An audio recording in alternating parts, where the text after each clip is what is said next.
for attending this public lecture.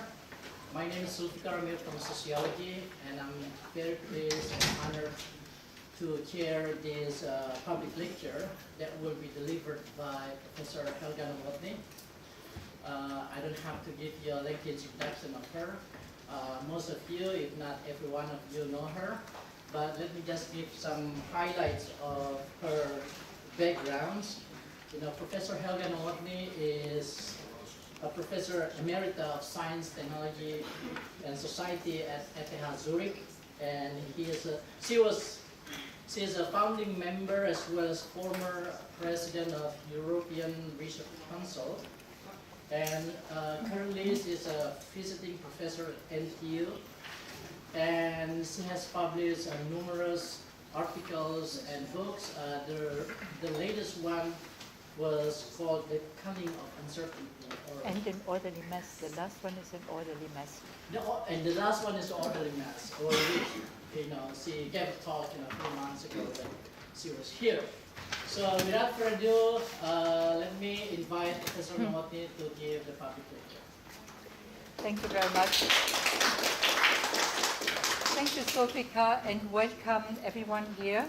I'm glad to see so many of you seem to be curious about what is a good research question. And this is the main message that I want to convey to you today, that it is good to be curious, and it may help you find a good research question. But let me make a few preliminary remarks. One is my very deep conviction that it are the good research questions that move research forward. And I don't have the time to go back into the history of science, but there are numerous examples that show coming up with a new question that opens up the perspective, that brings you to new concepts. In physics, concepts can be measured, they have implications. It opens up a new perspective. So this is the driving force, one of the driving forces behind science moving forward. A second remark is related to research questions covering all areas of knowledge. I know most of you come from different disciplines here, but by and large, I assume you come from the social sciences and from the humanities, so disciplines that are not the natural sciences. And therefore, when I tell you a little anecdote about my meetings with, every year there are meetings between Nobel laureates and about 700 young people from all over the globe meeting in Lindau. There's another meeting here in Singapore. And I have the privilege every year to attend the meetings in Lindau.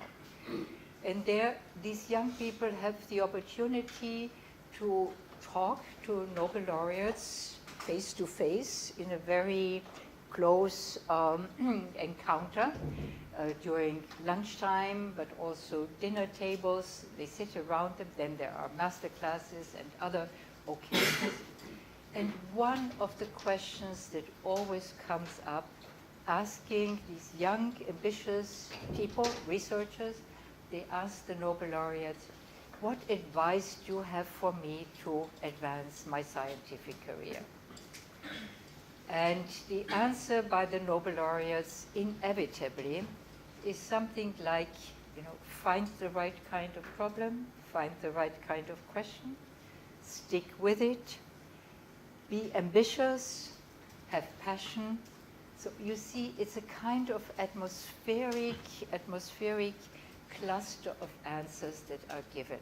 I know none of us here in the room will ever get the Nobel Prize, because the Nobel Prize is reserved for a few disciplines. Alfred Nobel did not think about the social sciences when he made his will way back.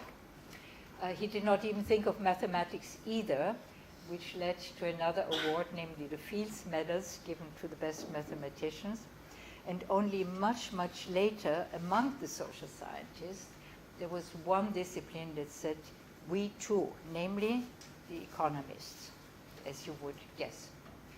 And the economists could not change the will of Alfred Nobel, because this is enshrined, and the Nobel Foundation administers it, and the Academy of Sweden is the one that selects these prizes. But the economists were able to raise money, and now there is a Nobel Prize in the honor of Alfred Nobel given to economists. So I'm telling you this, that the kind of questions that motivate you and your research is similar to the kind of questions that these young, ambitious researchers pose to the Nobel laureates. And even if you will not pursue a career in academia, nevertheless, you want to be successful in what you do, and you want to get some kind of answers. So my answer has to do with this picture here. Can you all see the picture here? This is the frontispiece of a famous book that was written by Francis Bacon in 1620.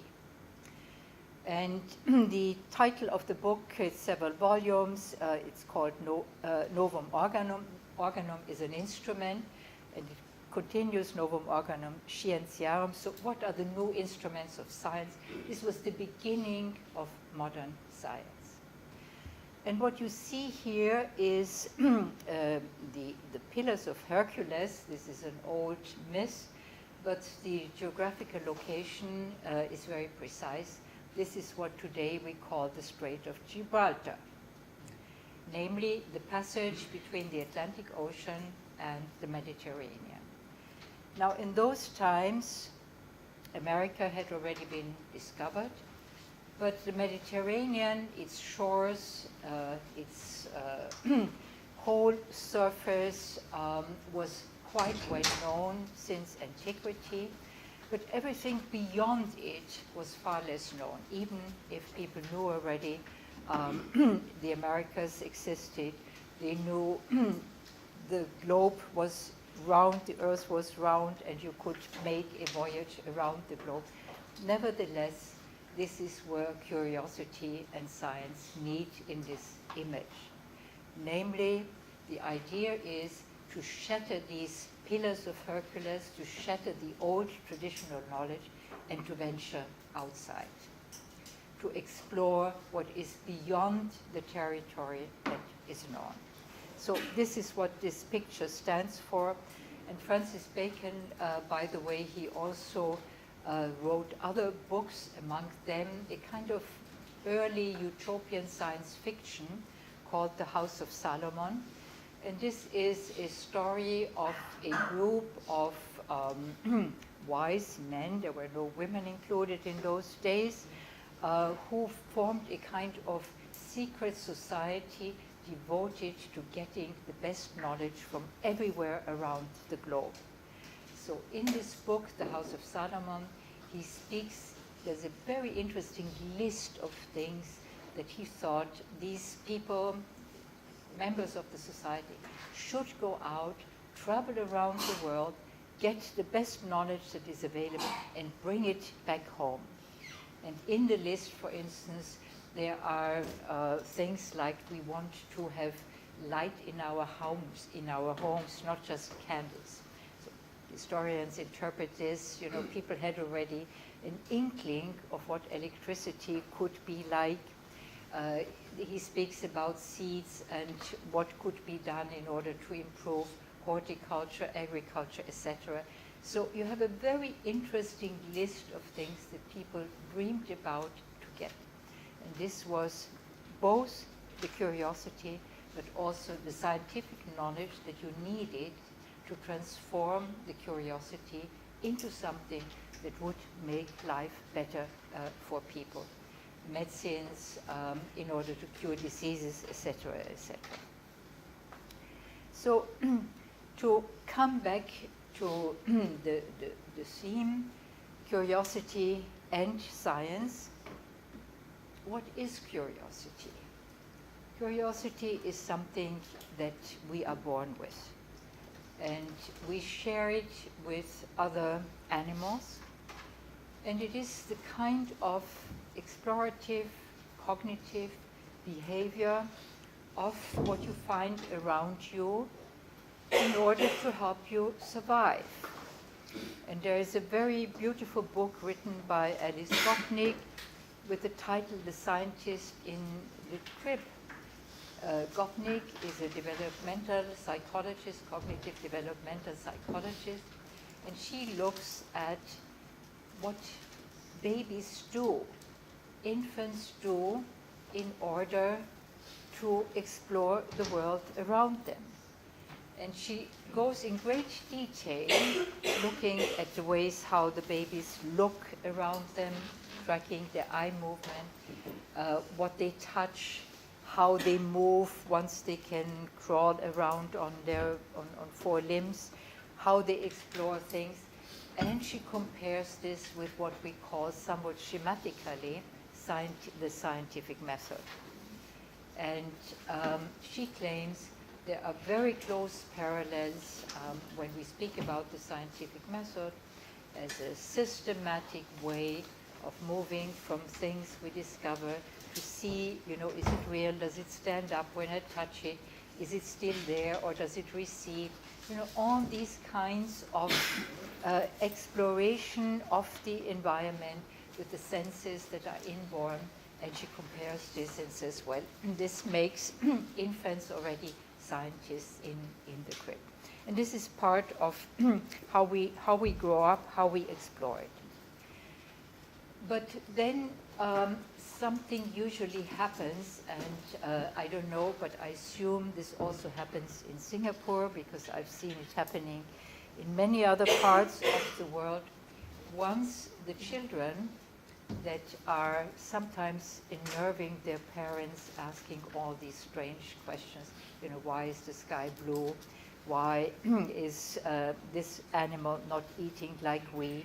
And many other questions that children ask, showing their curiosity. They want to know. And once they go to school, this curiosity somehow, is, I'm not saying dying, but it's becoming less. And thus school has an effect.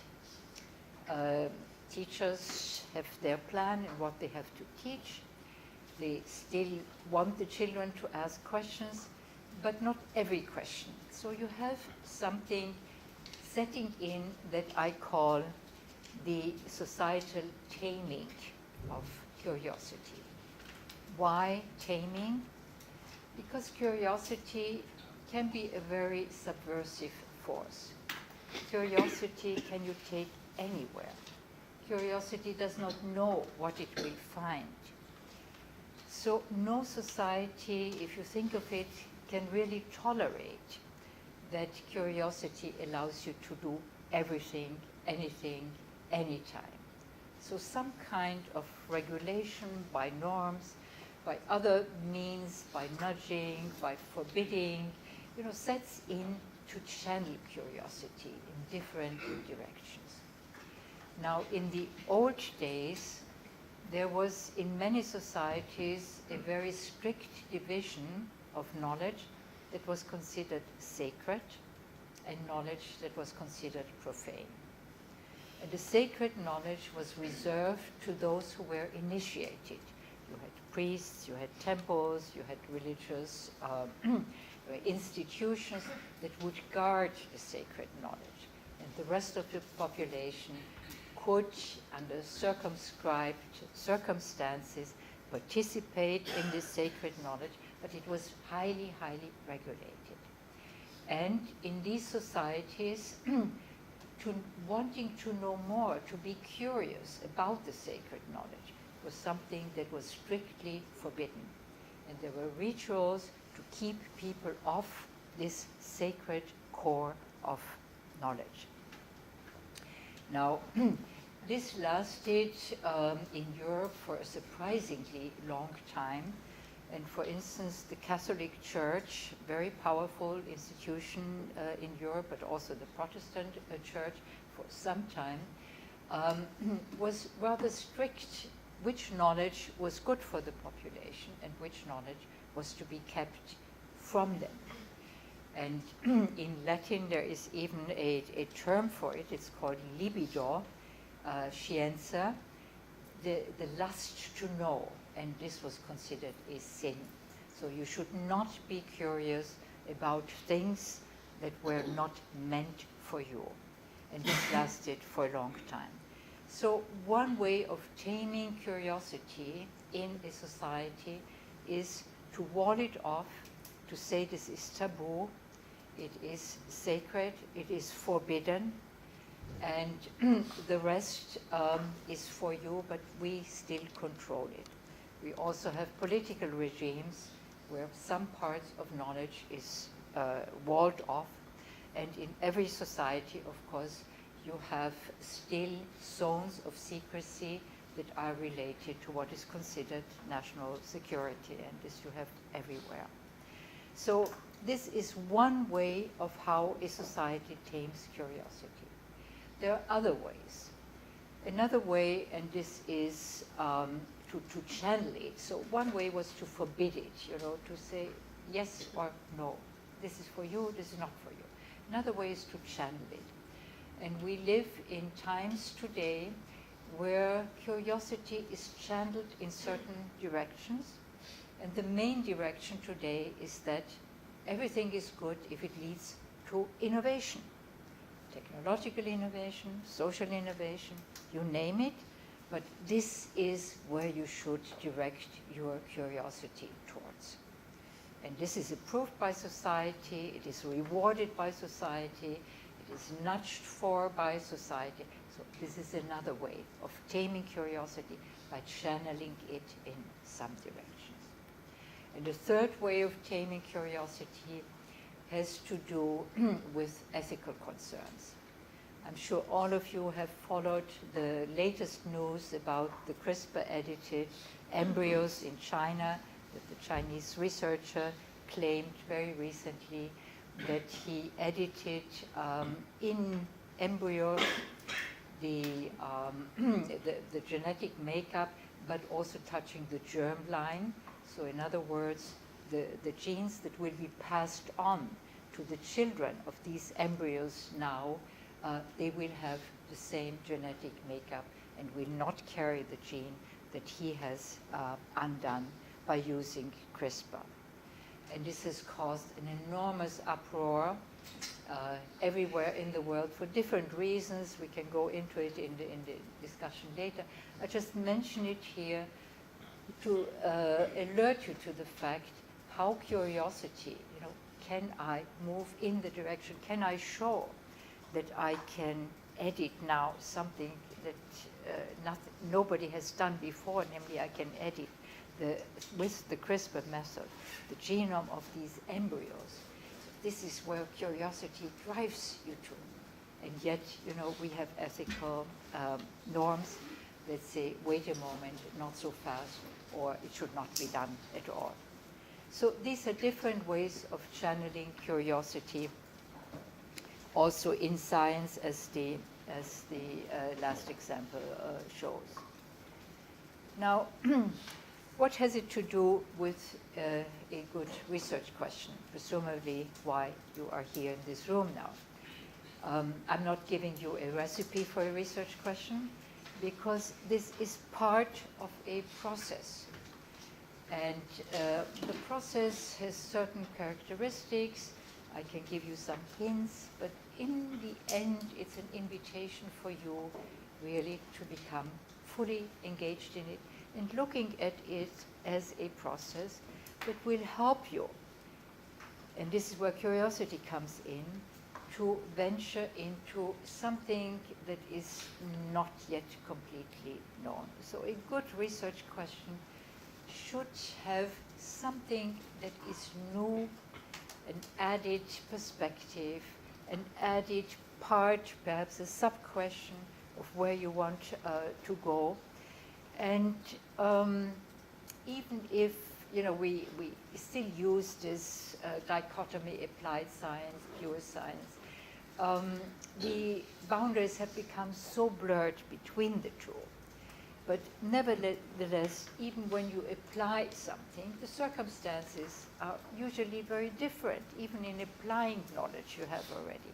So again, in the application, there is something new that may help you to rephrase your question so that you discover what is the new thing you want to do. Then it is very important that you know where are you? What is the landscape? Which is the territory where you stand, what you know already, and what is it you would like to know to make the next few steps, wanting to know something. So it's a kind of knowledge GPS that you can imagine in your discipline, in your research area. Where do I stand? What is known already around me? And what could be the direction in which I want to venture out.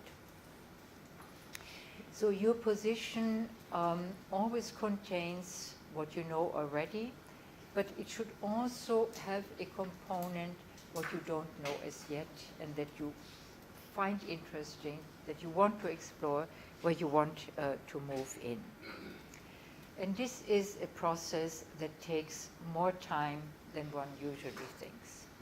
Finding a good research question is a very difficult task. You cannot just sit down one afternoon and say, now I think about it, and in the end of the day or the afternoon, I've got it. It's a long process.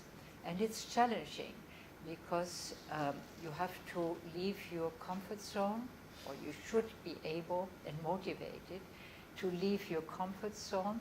At the same time, you need some firm ground to stand on, because you have to know on your GPS, where am I standing? Otherwise, you're getting lost and you will not be able to find your way back again.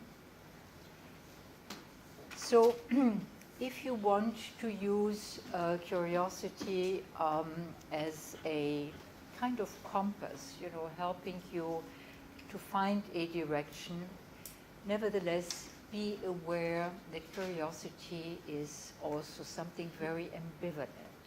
I said curiosity does not know what it will find. It's a subversive force.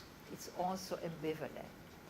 It's ambivalent because it may lead you in certain directions, but the values, it does not have an inbuilt moral compass. It does not have an inbuilt scientific compass either. It just opens up something and it responds to you in a manner in which you approach it. So it's a very interesting, ambivalent phenomenon. And we can say, well, there are different kinds of curiosity. There's frivolous curiosity. When you're interested in everything, you want to be entertained, you're interested in zapping. Much of what you do on your iPhone is this kind of frivolous curiosity. You want to see what's here, what comes up there, if I push this button, if I look at that video. So you get bits and pieces, and it's kind of frivolous. It does not answer you, where do I want to go? And that's where serious curiosity comes in. And this means serious curiosity it's sort of moving you towards it's a kind of narrow boundary between curiosity, serious curiosity, and passion. When you are passionate about something, you have already an object that you are passionate about. And serious curiosity may lead you there, but it does not yet have this object. So the way how this helps you further is that you say, well, curiosity in the sense of what I was telling you, taming of curiosity by society. In a sense, curiosity has also been tamed by you as an individual, wanting to use curiosity to find your research questions. And wanting to use curiosity for that purpose means you have to cultivate curiosity. And for cultivating curiosity, look at these pictures here. I don't know how much truffles are liked in Singapore. I'm sure you have your equivalent. So truffle is a very rare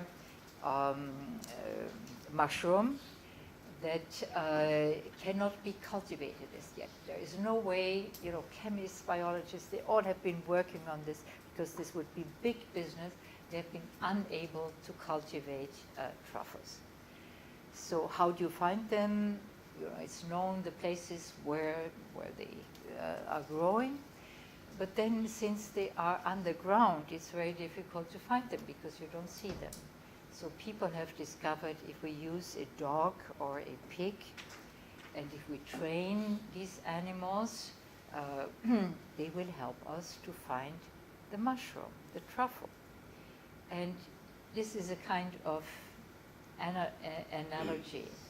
Use your curiosity like a truffle dog or like a truffle pig that helps you to find your question. So where do we want to go? Again, the landscape that I spoke to about before, it can be a landscape on land, it can be a landscape on a sea, it can be mountains and valleys. You can use different kind of metaphors, but you understand what I mean. It is a way of representing the surroundings, the knowledge that your discipline has to offer, and you have to decide where do I want to go. So for this, curiosity is necessary to push you, but it's not sufficient. You need more than curiosity alone. And the reason for this is very simple. Research has to do with exploring what we do not know as yet. Research is inherently uncertain. And in research, and here I'm especially speaking about fundamental research, you do not know, like curiosity, what you will find. It's deeply uncertain. By the way, this also applies to innovation. You cannot innovate by knowing already what you will find. It's an uncertain journey, whether you will succeed in finding it or not. And this question, where do we want to go, of course, has also some other constraints. And in research, one of the major constraints is you need funding to do research. And those of you who are already in a junior faculty position know precisely how difficult it is to find out what funders want you to do, what you can possibly persuade them that your research is worth to be funded, and the like. And seen from the funding perspective, and Sofika mentioned that I was the president of the European Research Council. This is a huge funding agency in Europe that has been set up to fund only fundamental research with a large sum of money.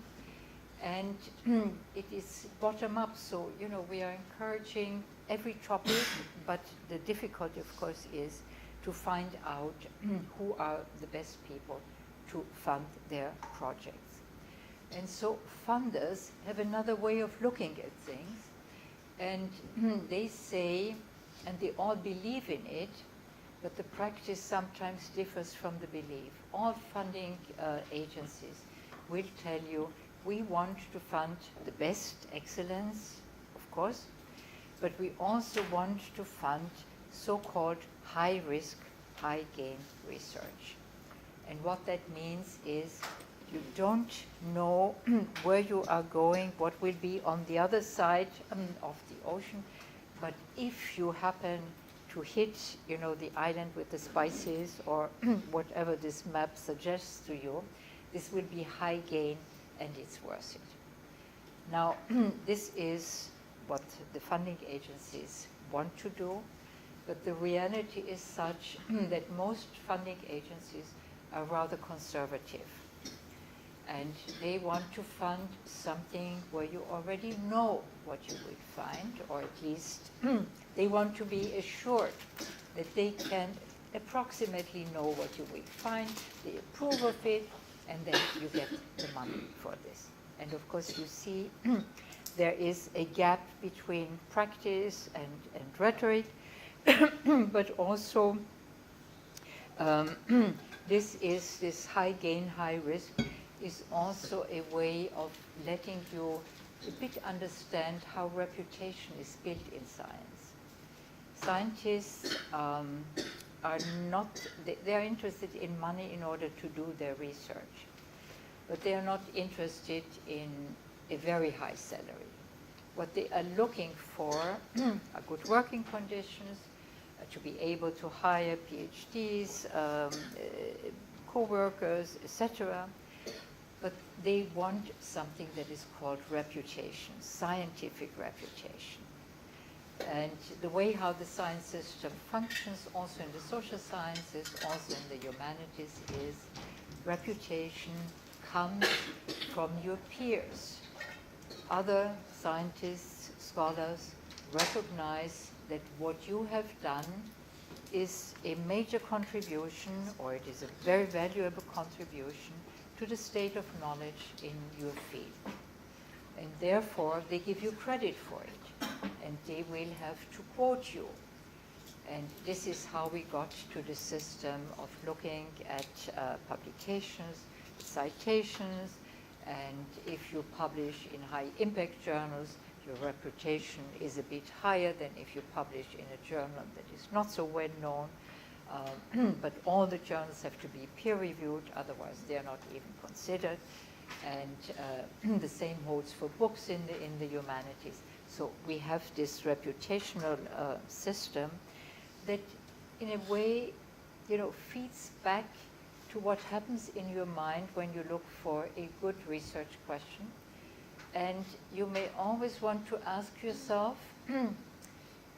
am I still, with my research question, on a way where I can get this kind of publication, which means am I on the way towards getting the recognition, or is it the high risk, high gain, which is rare, which is very, very uncertain, very risky?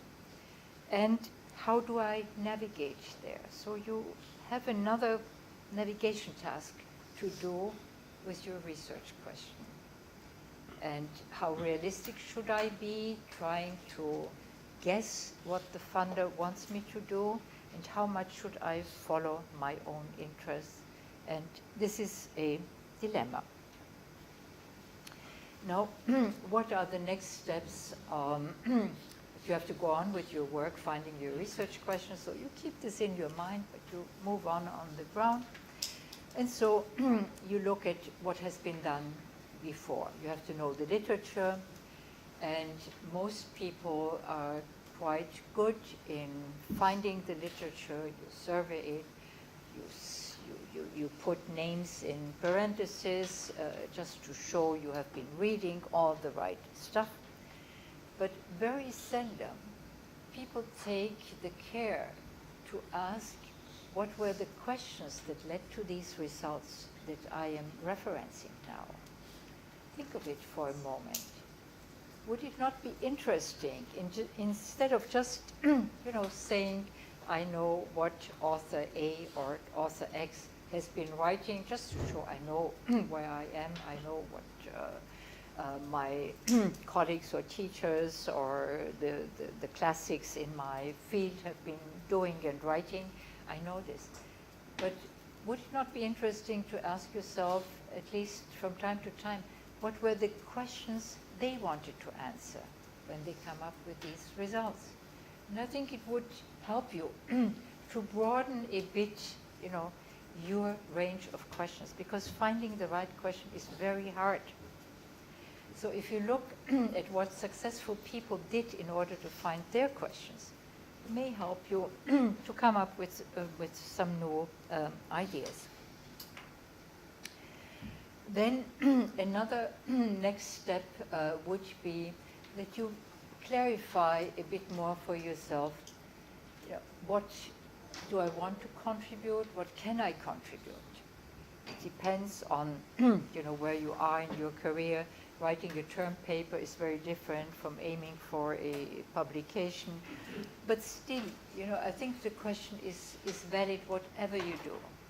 What do I expect realistically to contribute?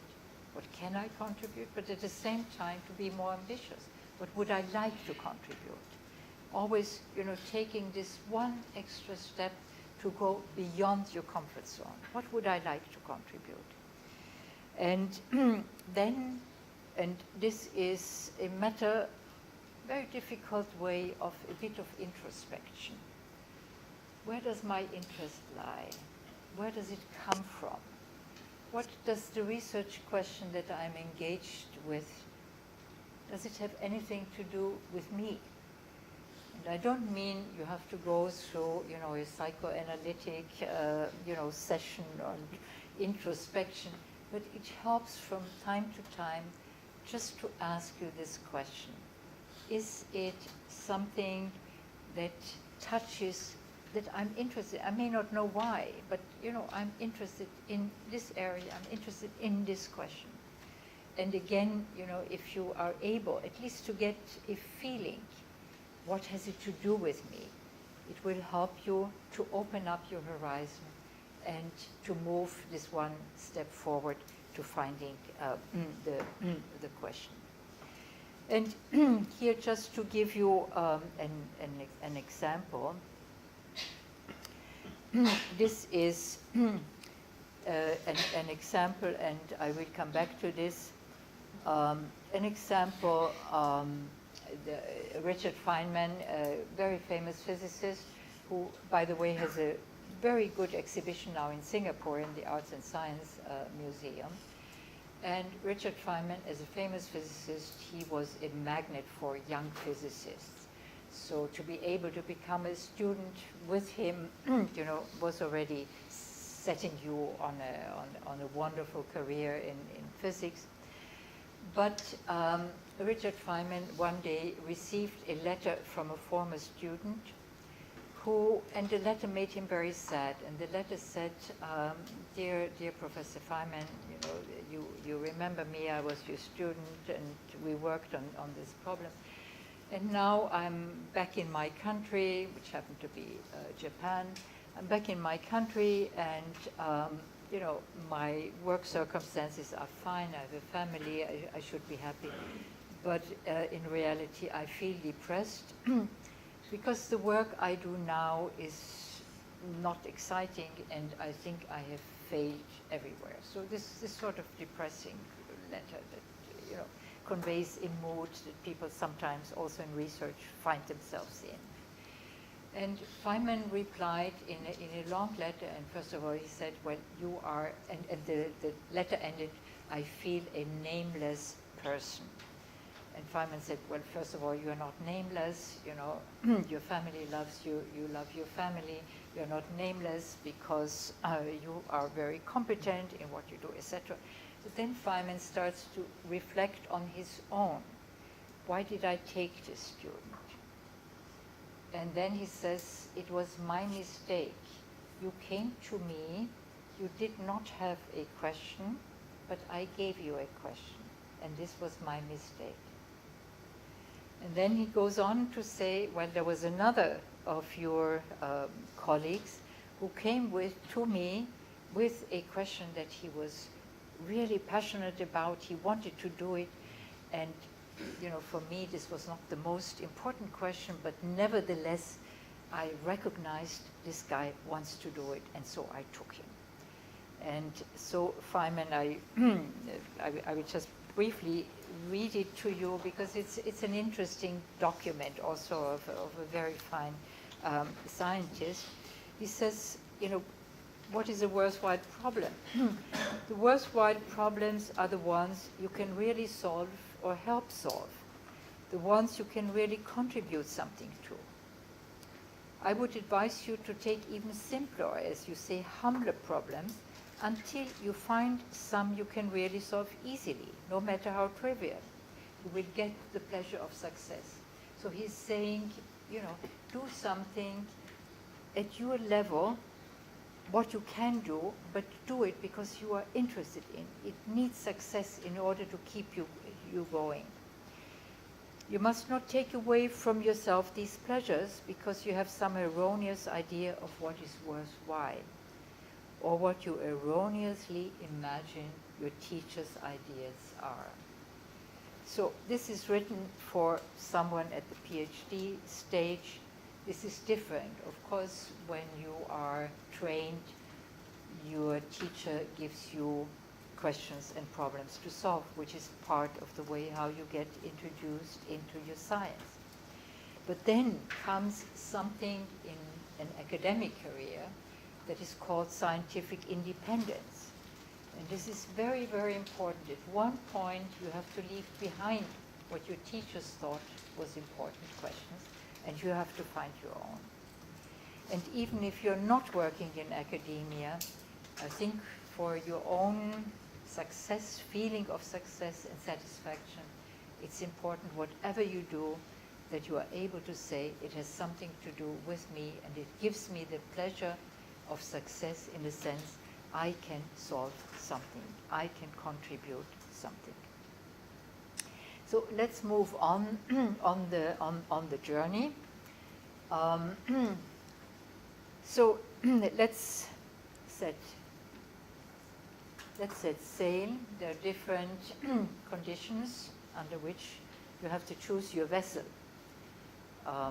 depending on where you want to go and how long you think your journey will be, meaning take into account the conditions under which you look for your research question. Follow your curiosity, but not blindly. Think of the truffle dog. Maps are helpful, but be careful to have the map at the right scale. There are problems that in the social sciences we speak about micro level, about macro level. Both are legitimate, but use the right kind of map for the right kind of problem. The same way, use the right methods for the right kind of problem. And this is also very difficult because students very often think, the methods are there, sitting on the shelf. You just have to reach out, take the method, and it will fit. And without careful matching of the problem and the method, you risk of going astray. And so the question, to use the metaphor of the sea voyage, does the boat fit your plans?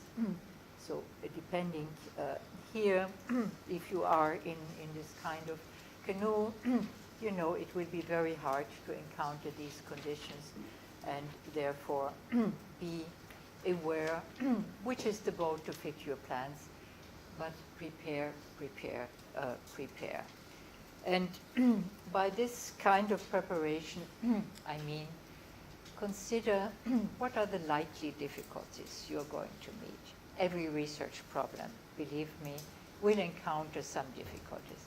It's never a completely smooth sailing, regardless of how clever you are and regardless of how well prepared you are. And some difficulties can be expected and others come unexpected. Now, very often something that is to be expected, you have some idea of, those of you who work empirically with data, you have some ideas where to get the data, what the data will be like. Well, lo and behold, it turns out the data are recalcitrant. They resist what you want them to do. They are formatted in a different way. They pertain to different situations, etc., etc. So data are usually messy, and you can expect difficulties to come from your data. The same with your methods, your methodology that you use. It's never before a one-to-one fit. And therefore, you have to continue to adjust the two. Then you may encounter other kinds of obstacles. The research object that you are researching is something that you have imagined what it is like, but usually in reality it turns out to be different, to be more fanciful, to be just not what you had imagined. And this is just experienced by many, many generations of researchers. It usually takes longer, always takes longer than you expect, because you're impatient, you have deadlines, you want to get on with it. And nevertheless, it takes time. And then there are unexpected difficulties. And let me tell you this very frankly, failure is part of doing research. You cannot just expect successes from day one and they will continue. And therefore it is important to be able to cope with failure. And failure, if you accept that it is part of research, you learn how to be persistent, how to adjust what needs to be adjusted in order to overcome the failure, and depending on the kind of failure. And I would, in the discussion, perhaps like to hear from some of you. Have you encountered failures in your research, and of which kind, and shared with everyone in the room. But it is part of the way how things turn out. And François Jacob, who was a famous French Nobel laureate, wrote once a very nice piece about his experience. He's a very, top researcher in the life sciences, and he spoke about the day side of science and the night side of science. And what he meant was, the day side is what you present to the outside world. You have finished something, it's wonderful, you have been successful, the experiment works, you have found something new, you can be proud of it. This is the day side. But then there's the night side that usually is not conveyed to the public. And the public usually knows nothing about it because they're only shown the success stories of science. But the night science is just the other side of the matter. And night side means the experiment does not work out the way you thought. You have to go back, you have to throw things away, you have to start all over again. You have to think, what could possibly have gone wrong? And you need this persistence in order to get on. But then there may also be moments where you have to decide, should I persist with this research question, or do I have to move in a different direction, different question? These are very difficult decisions to take, but if you don't have this capacity to decide, I need to be persistent, I need to get on with it, or there's a moment where, it will be lost. I cannot do it, cannot be done. And therefore it's better if I go back. And again, to use the metaphor of mountains or of a sea voyage, there comes a point when you are out in nature, you have to decide, is it better to return, to say, sorry, I have to get back to my base camp because otherwise I would perish. And it's difficult, but you have to keep it in mind. And then, just to move towards the end, let me also use the metaphor of a cargo ship. So this is a big enterprise, and this means you are working closely with other people in a big kind of consortium.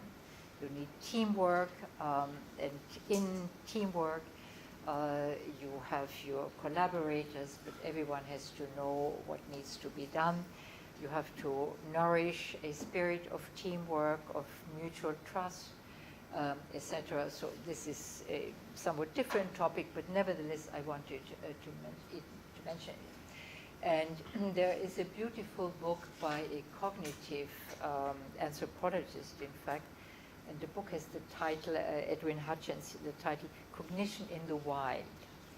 And he was in the U.S. Navy at one point, traveling on a ship, and then he had his moment of having a new insight.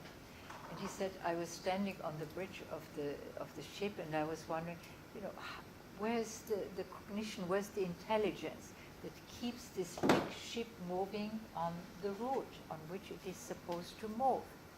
And he said, this is distributed intelligence. Everyone on the ship knows where they have to stand, they knows what they have to do at certain moments in time, which instruments to look for, which feedback to give, etc. So these are these big consortia.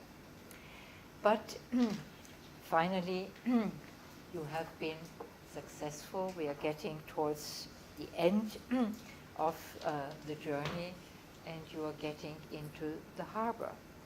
You are in the phase of writing up what you have done, what you have found.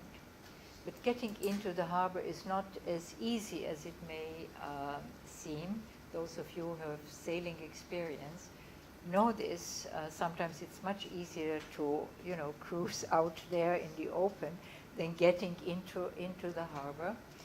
And and yet, there's relief. You have reached your destination. And the writing up, again, has to do with where you started out with. And it's always good to have this inbuilt reflection at the end of your voyage that was there when you started out. And think back, when I started out, what was my research question then, and how has it changed? Now that I have to write it up, is it still there? Which part of it have I answered? How well have I answered it? Which part of it was perhaps naive when I posed the research question? So to think back of it when you do your write-up is something that may be very useful. But also thinking back of your curiosity, have I been able to use it well, or should I have perhaps spent more time or less time in exploring, in looking around? Has it served me well, my truffle dog, or should I have to train my dog better for next time? So these kind of questions, to bring them back when you are at the end, will help you for your next voyage, your next project, whatever it may be. And of course, what is your contribution?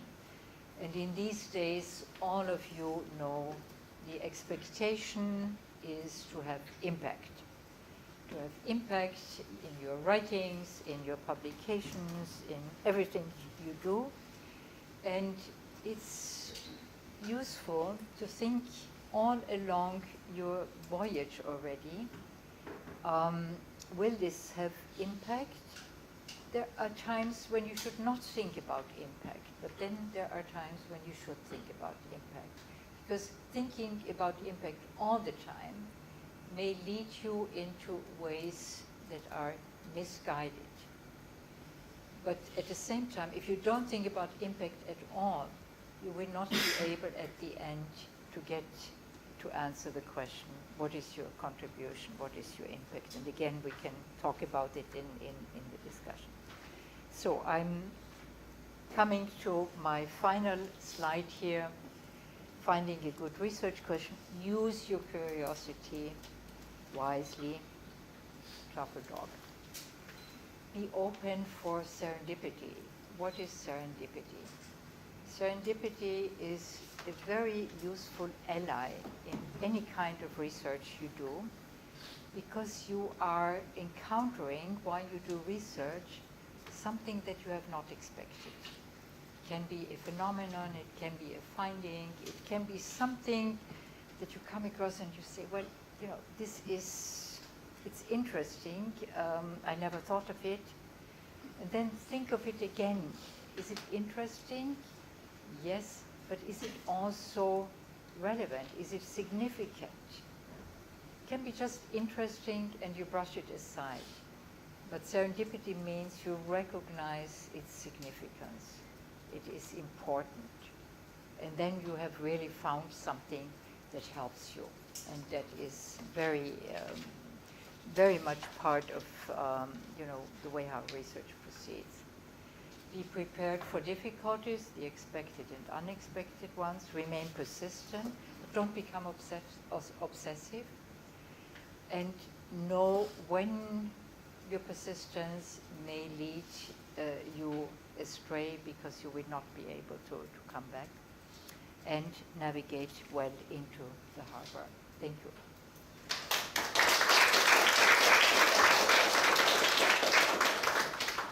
Well, thank you so much, Helga, for your very clear and insightful lecture. We have plenty of time for discussions, but before we move on to question and answer, I'd like to summarize the lecture, especially for those who can make very quickly, just to give sort of a sense of the context as well as the relevance of the lecture to every one of us. What I found interesting from the lecture is actually you can, if I may, structure the lecture into three aspects. The first one is the social, the second one is the personal, and the last one is the professional. So the lecture starts with a very broad understanding of curiosity, which is the foundations of any good research questions. And Professor Nowotny mentions about how curiosity may be socially contained. And I guess this is, of course, this depends on social, political, and cultural context. And in the context of Singapore, I think it might be an issue about curiosity, and especially because curiosity can be associated with anything and some percent. But then curiosity as the foundation of good research questions is need to be guided, especially when we travel or when we explore the landscape of knowledge. And in the landscape of knowledge, every good researcher needs to find a position. And this is where curiosity guides, although ambivalence is very much marked at the whole process of the research enterprise. And then we move on to the second level, which is the personal level. You mentioned about how good researchers ask themselves about what contributions they will make. But then contributions will not be meaningful if there's no scientific independence. So you mentioned about the story of Professor Richard Feynman's and his former students who moved to Japan, etc. So I think this is something that is highly relevant for all of us, especially for faculty and graduate students, in building a relationship that will enhance the independence of students in conducting research. And then once we pass through this in the process, then we go to the basically the technical aspect of doing research, which is the professional level.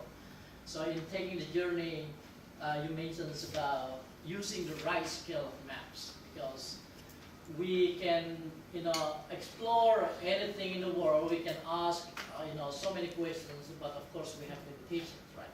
So we need to make sure that we are using the right scale of maps, and we need to be able to manage difficulty. For example, of course, like everyone here, access to data is very crucial. Time constraints, budget limitations, not to mention failures. But at the end of the day, when we finally reach the end, this is where Professor Howotny mentions about getting to the harbor, which is not as easy as traveling the landscape of knowledge, because it's more about how to maintain recognition and reputation that we have established. So that's very much the summary of the lecture that I would like to make, and I would like to invite people to ask questions. We have about 60 minutes, so feel free to ask questions. Thank you. Thank you. Anyone? Maybe a quick question. I'm thinking of updoing a PhD, but the problem in conflict is that for some professors, they always ask me, what's your research puzzle? It's not enough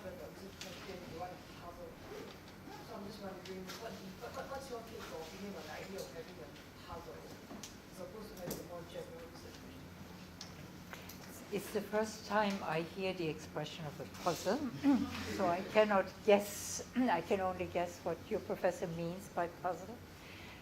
Can you tell me a little bit more what your topic is?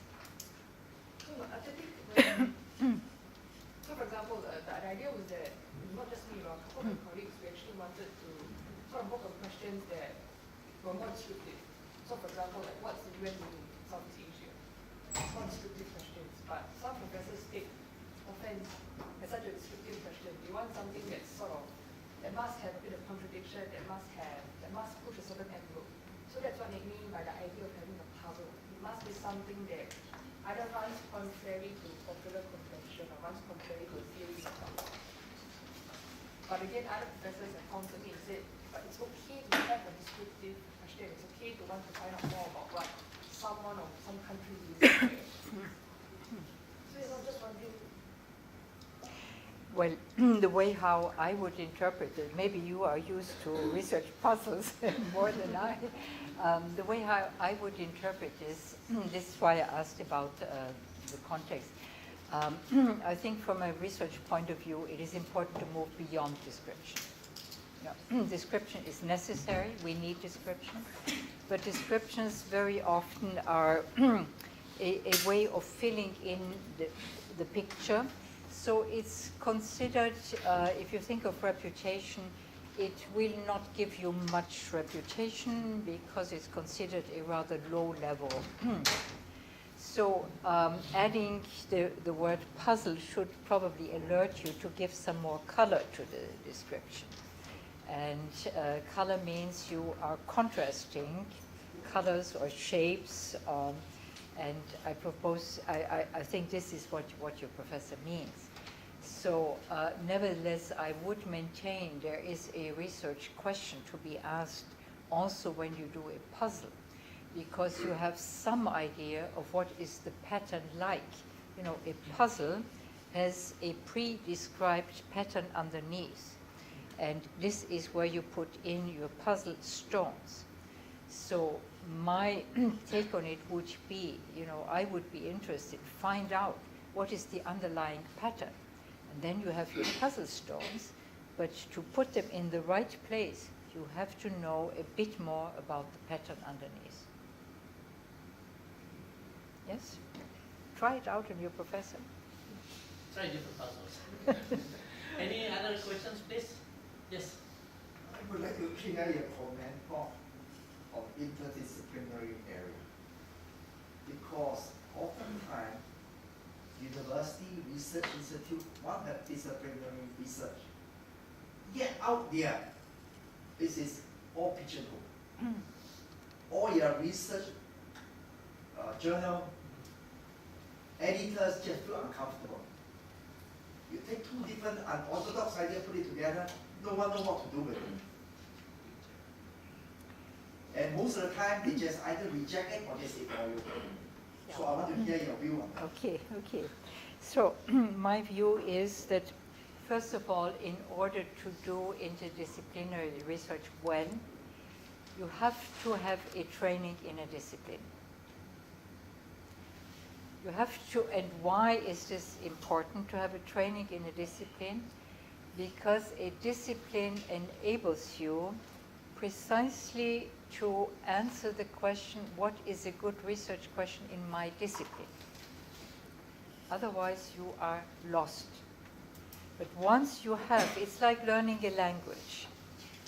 If you don't, know a language well, it will be difficult to communicate. So you have to have one language, which is your mother tongue normally, that enables you to then add other languages. And this is what interdisciplinarity is about. You have your own language, but you learn to converse with others who have different languages. And you learn another language. Now, this takes time. You have to get an understanding of what you consider an interesting research question is not what the other discipline considers a good research question. And there can be great, great differences. And so you have to allow for time to learn from each other, to get a feeling You know, or let me give you another example. If you think of in many disciplines, you need evidence. We speak about evidence-based policy making. You need some kind of proof and evidence. But what is considered evidence in every discipline varies enormously. And you have to get a feeling, and there are good reasons why it varies enormously, because you know, you approach it in a different way, you have different methods, concepts, questions, but you have to get a feeling for what is considered evidence in the other discipline. And then you try to find some common ground. And the common ground you can find after, you know, and it has to be a level playing field. You have to have respect for the other. Otherwise, your interdisciplinary attempts will be bound to fail. This is very, very important, and especially if you come, let's say, from a natural science field and you want to work with social science.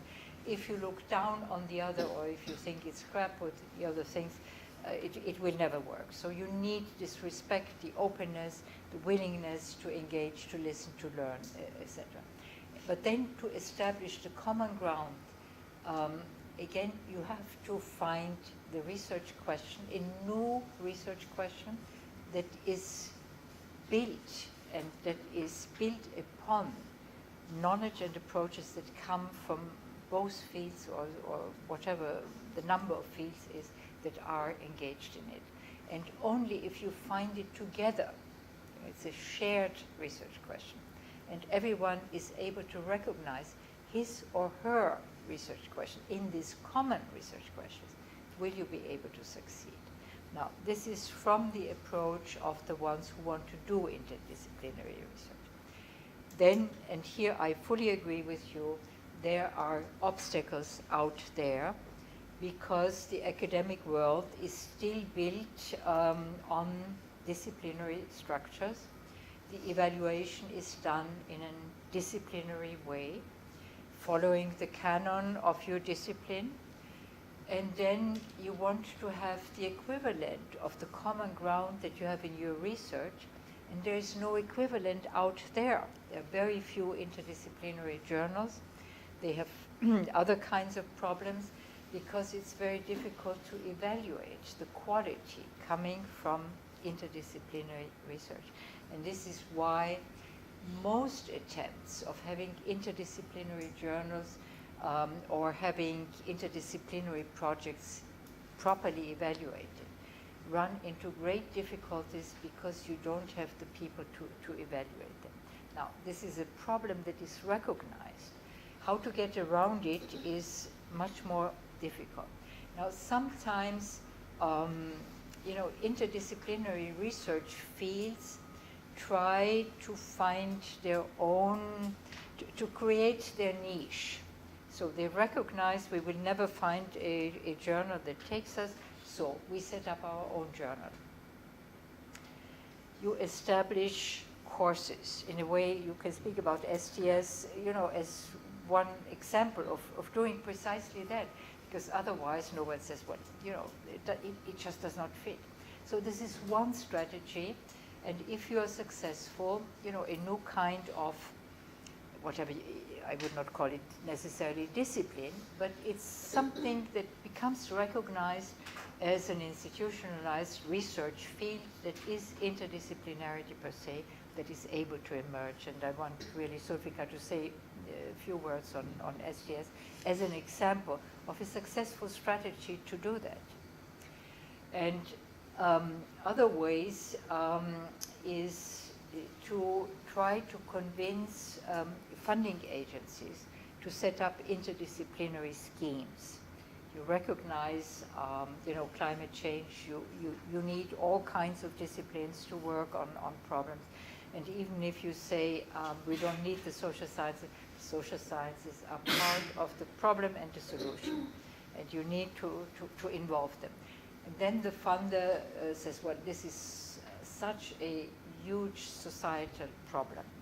We have to set up a scheme, And then the funder tries as well as they can to have an evaluation, but then it's sort of, demand-driven and not supply-driven. But maybe, Sofika, I think it would be a good way of introducing STS also. Yes, just a very short response, a follow-up to that. My field is science, technology, and society, which is very much an interdisciplinary study of the impact of science, technology, and society. And I've been working with a number of engineering groups in NTU. And I think the biggest challenge of doing interdisciplinary research with people from different colleges is how to tell them that we can do something for their work. And it's more about communicating the sort of the epistemology that we have and how we can contribute to what they are doing, and the other way around. I mean, you need to understand what they're working, or what are the foundations of their engineering knowledge, and etc. And this requires sort of a mutual respect.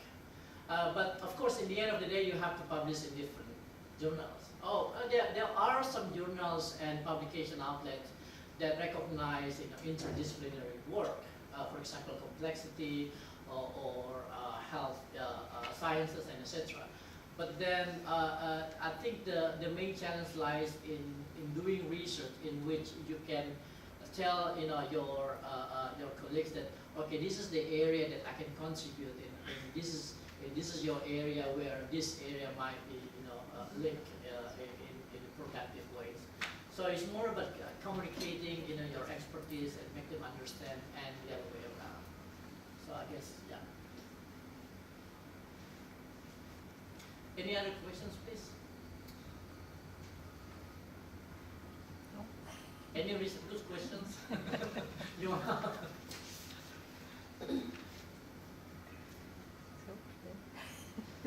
We still have 14 minutes.